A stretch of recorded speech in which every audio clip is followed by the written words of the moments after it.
જય રણછોડ, થોડું તમે ઉપર જુઓ એટલે તમને ખબર પડશે આજનું વાતાવરણ. આજથી 2 દિવસ પહેલો અમૂલ ડેરીએ દૂધની થેલી પર 2 રૂપિયાનો ભાવ વધારો કર્યો. આહા, એમાં તો પેપરમાં આવી ગયું. અમૂલે 2 રૂપિયાનો ભાવ વધારો કરી દીધો એટલે બજેટ બધું આગા પાછી થઈ જવાનું ને લોકોને હવે કઈ રીતે મોંઘવારી પોહાશે ને આ બધું આવી ગયું. બરોબર. હવે આજની તારીખમાં બાજરીનું લગભગ બાજરી પાકી જ ગઈ છે. એક બાજુ ઘાસચારો તૈયાર થઈ ગયો હોય અને ઉપરવાર મેઘ મંડાણ કર્યો હોય. હવે આજની તારીખમાં જે વરસાદની આગાહી કરવામાં આવી છે કે 4 તારીખથી 10 તારીખની અંદર, હવે એ 4 તારીખથી 10 તારીખની અંદર ગુજરાતમાં વરસાદ થશે તો મગફળીથી લઈને અબજો રૂપિયાનું નુકસાન થશે. કોના માટે કોણ જવાબદાર? એમાં તો એવું હોય ને કે ખેડૂત જ જવાબદાર. હા, કારણ કે આ વાતાવરણ મેં પહેલાંય કહેલું કે થોડા વર્ષોથી એવું જ બનવામાં આવે કે જ્યારે ખેડૂતોનો પાક તૈયાર થાય ત્યારે જ વરસાદની આગાહી થતી હોય ને ત્યારે જ વરસાદ આવે. એની પાછળનું કારણ કે અસંખ્ય થતા ધુમાડાઓ, ઘણી બધી ફેક્ટરીઓમાંથી થતો જે કાર્બન ડાયોક્સાઇડ બહાર નીકળે અને એના લીધે ઉપરનું વાતાવરણનું ચક્ર આખું બદલાઈ જાય અને એ ચક્ર બદલાઈ જવાથી કમોસમી વરસાદ થાય છે.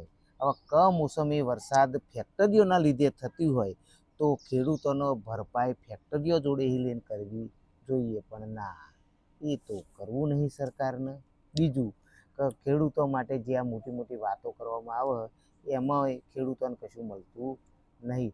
તો આ વરસાદ પડશે અને જે ખેડૂતોને નુકસાન થશે તો એની ભરપાઈ આ સરકાર કરશે ખરી? નહીં કરે. અને કરશે તો ચેવી કરશે એ કહું. દાખલા તરીકે નુકસાન થયું અને પછી એ જે વળતર આલવામાં આવે ને એમાં મેઇન ખેડૂત સુધી તો પહોંચતું નહીં. પાછું કાગળિયો ડોક્યુમેન્ટ જ એટલો માગે છે ને, ડોક્યુમેન્ટ એટલો માગે ને. બીજી વાત કે જો તમે સરપંચની વિરોધમાં હોય કે તલાટીની વિરોધમાં હોય તો તમારું ઘર પડી જાય તોય તમને કશું ના મળે ને તમારું મતલબ કે જો સુધી અમે એવું હોય કે જો સુધી આ ભ્રષ્ટાચાર ઓછો થવાનો નહીં અને તો સુધી ખેડૂતોને કે કોઈ પણ આમાં કોઈ ફાયદો થવાનો નહીં. કારણ કે લોકો સરપંચ જ તમારા સહી સિક્કા ના કરે એટલે તમારો કાગળ એટલો જ આગળ ના કરે અને કદાચ એટલે જાય તો એવો આગળ ના જવા દે. એટલે અકસ્માતમાં ઘણા બધા ફાયદાઓ થતા હોય તોય સામાન્ય માણસને કોઈ ફાયદો થતો નહીં. અરે બીજી વાત, ઠીક, અકસ્માતમાં એવું સરકારે જાહેર કર્યું કે 24-48 કલાક સુધી 50,000થી વધારેનો ખર્ચો થાય તો હોસ્પિટલોએ ચૂકવવાનો આવે. ના, સરકાર ચૂકવે. બરોબર. અત્યારે જેટલાય એક્સિડન્ટ થાય એ પોતે જ લોકો પૈસા ચૂકવે. અને કદાચ એવું પણ બનતું હોય કે ડોક્ટરો એનો ખરાબ ડોક્યુમેન્ટ બનાવીને ફરી પાછા પૈસા ફરી લેતા હોય.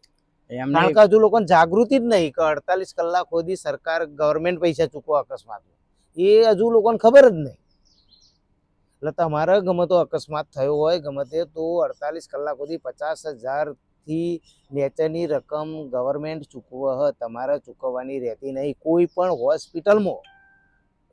હોસ્પિટલ, ખાનગી, સરકારી, XYZ હોસ્પિટલમાં તમારા પૈસા ચૂકવવાના આવતા નહીં. પણ બધા ચૂકવે જ છે કારણ કે ડોક્ટરોય એ પૈસા લઈ જ લે. એટલે એ કરવું જરૂરી, પણ ના, એ કશું કરવાનું નહીં. પણ હેલ્મેટ વગર બહાર ના નીકળતા હો. કારણ કે એમાં બહુ જોખમ. ભલે મોટા મોટા ખાડા હોય ને એમાં પડીને તમે મરી જશો તો ચાલશે, પણ હેલ્મેટ વગર બહાર નહીં નીકળવાનું. કે હેલ્મેટ વગર બહાર નીકળ્યા તો સમજી લેવાનું કે 100-200 રૂપિયા તમારે આલવાના જ પાહા. હેલ્મેટમાં કાયદેસરનો દંડ નહીં, ખીચો ભરવા હતા. એટલે આવું હો ભાઈ આપણી સરકારની અંદર. તો થોડા જાગૃત થો, થોડા વિરોધ કરવાનો રાખો ને કશું નહીં તો કોઈક બોલતો હોય એને સાથ હલવાનો અપેક્ષા રાખો. મહિપતસિંહ ચૌહાણને થોડો ઘણો સપોર્ટ કરો તો ગુજરાત થોડું ઘણું ઊંચું આવે. જય હિન્દ, જય રણછોડ.